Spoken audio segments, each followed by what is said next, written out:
The village of Tanyong lies in the curve of the Malabon-Navotas River.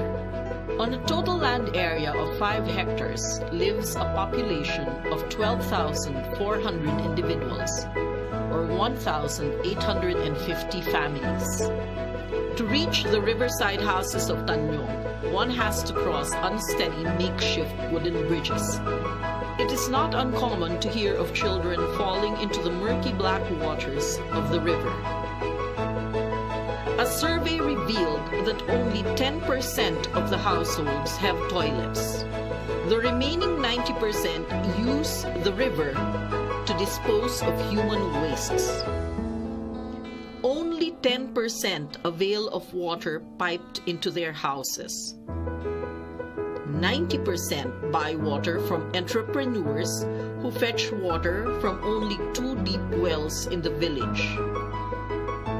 5 gallons of water cost between 15 and 30 pesos, depending on the distance of the consumer's dwelling from either well. No one living in Tanyong owns their home or the land they live on. Rent is 500 to 1,000 pesos a month for a small room, and the bigger room costs up to 1,500 to 2,000 pesos per month. Jaime and his family live in the village of Tanyong. He was among the 70% of the population who migrated to Metro Manila from the provinces looking for a better life. A former peasant farmer, he now earns 165 pesos a day working hard labor at a construction site in Quezon City. Jaime and his wife Lucy can afford only 50 pesos a day to feed themselves and their 4 children. Jocelyn, 5 years old. Marites, 4 years old. Antonio, 2.5 years old. And Rosario, a year and 4 months old. Lucy tries her best to provide 3 meals a day, often skipping meals herself to feed her children. Instead of a good life, Jaime and Lucy found themselves chronically in debt.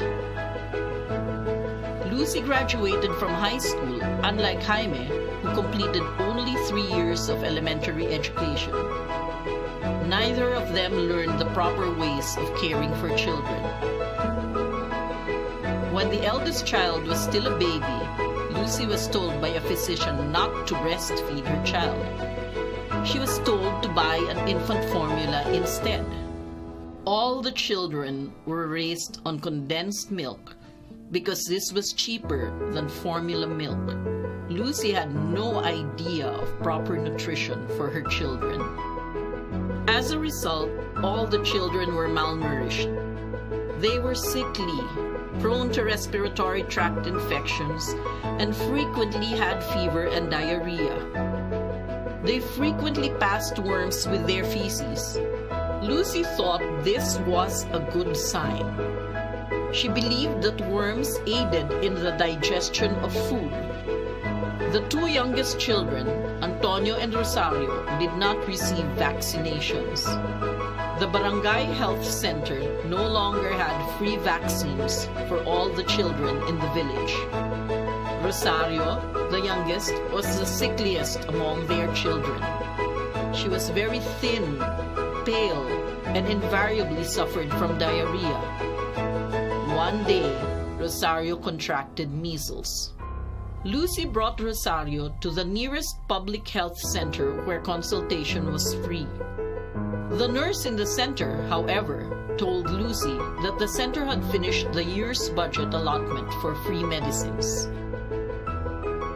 The Barangay Health Center's request for a larger budget for more medicines had been turned down by the City Council.